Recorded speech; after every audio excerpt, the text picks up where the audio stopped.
Ciao a tutti, tifosi del Napoli. Oggi vi portiamo un aggiornamento su una trattativa di mercato che ha fatto molto parlare durante l'estate e che coinvolge un nome che il Napoli aveva considerato a lungo. Prima di entrare nei dettagli, vi chiedo di lasciare un like a questo video e di iscrivervi al canale per rimanere sempre aggiornati sulle ultime novità del nostro amato Napoli. Stiamo parlando di Adrien Rabiot, il centrocampista francese che, dopo la fine della sua avventura con la Juventus, è rimasto per diverso tempo senza squadra. Il Napoli aveva pensato a lui come rinforzo per il centrocampo, ma le richieste salariali di Rabiot si sono rivelate proibitive per il nostro club. Tuttavia, il suo futuro sembra finalmente deciso. Secondo quanto riportato da Alfredo Pedulla su Sport Italia Rabiot è molto vicino a firmare con l'Olympique Marsiglia.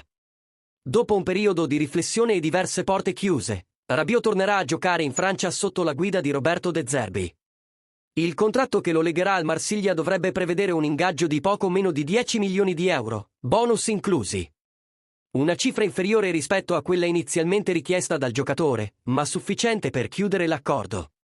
Il Marsiglia ha anche confermato ufficialmente l'accordo di principio con Rabiot, il quale firmerà dopo aver superato le visite mediche. Il centrocampista francese, che ha vissuto una lunga e complicata avventura con la Juventus, spera ora di rilanciarsi anche in ottica nazionale. E voi, tifosi del Napoli, avreste voluto vedere Rabiot in maglia azzurra? Pensate che il Marsiglia sia la scelta giusta per lui? Fatecelo sapere nei commenti qui sotto. E come sempre, lasciate un like e iscrivetevi al canale per non perdervi nessuna novità. Forza Napoli, sempre!